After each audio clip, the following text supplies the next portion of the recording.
Hello friends, welcome to Hethvik flavours. ఈరోజు మనం గోరుచిక్కుడు కర్రీ ట్రై చేసాం ఓన్లీ 3 ఇంగ్రీడియంట్స్తో. సో ఫస్ట్ అయితే కుక్కర్లో గోరుచిక్కుడు కడుక్కొని మనం 2 విజిల్స్కి పెట్టుకుందాం. ఎందుకంటే చాలా ఈజీగా తొందరగా అయిపోతుంది. వితిన్ 5 మినిట్స్లో మనం కర్రీ కూడా రెడీ చేసుకోవచ్చు. నెక్స్ట్ వచ్చేసి మనకి ఇప్పుడు 2 విజిల్స్ అయిపోయింది. ఒక కడాయి పెట్టుకొని దాంట్లో 2 టేబుల్ స్పూన్ ఆఫ్ ఆయిల్, మనకు ఆవాలు, జీలకర్ర అండ్ ఎండుమిర్చి, కరివేపాకు ఇవన్నీ వేసుకొని కొంచెం ఫ్రై అయిన వెంటనే వెల్లుల్లి వేసుకోవాలి. వెల్లుల్లి తర్వాత నెక్స్ట్ ఆనియన్ వేసుకొని కొంచెం ఫ్రై చేసుకున్న తర్వాత మనకి ఇది కొంచెం ఫ్రై అవుతుంది. అంతలో 1 టమాటో మనం కర్రీలో వేసుకొని ఈ టమాటో ఫ్రై అవ్వడానికి కొంచెం పసుపు వేసుకుందాం.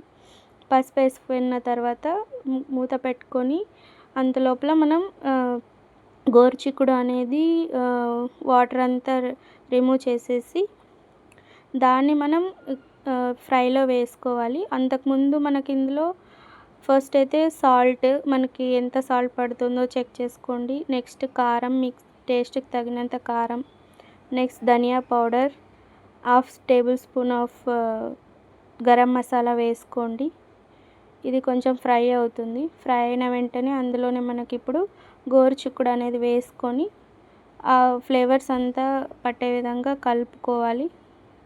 తర్వాత దీంట్లో మనం స్మాష్ చేసుకున్న వెల్లుల్లి వేసుకొని కొంచెం ఒక 1/2 గ్లాస్ ఆఫ్ వాటర్ పడుతుంది, ఎందుకంటే ఆ ఫ్లేవర్స్ అన్నీ పడాలి. కొత్తిమీర వేసుకొని సర్వ్ చేసుకోండి.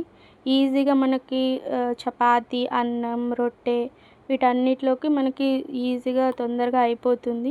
ట్రై చేయండి. ట్రై చేసి మీకు నచ్చితే లైక్ చేయండి.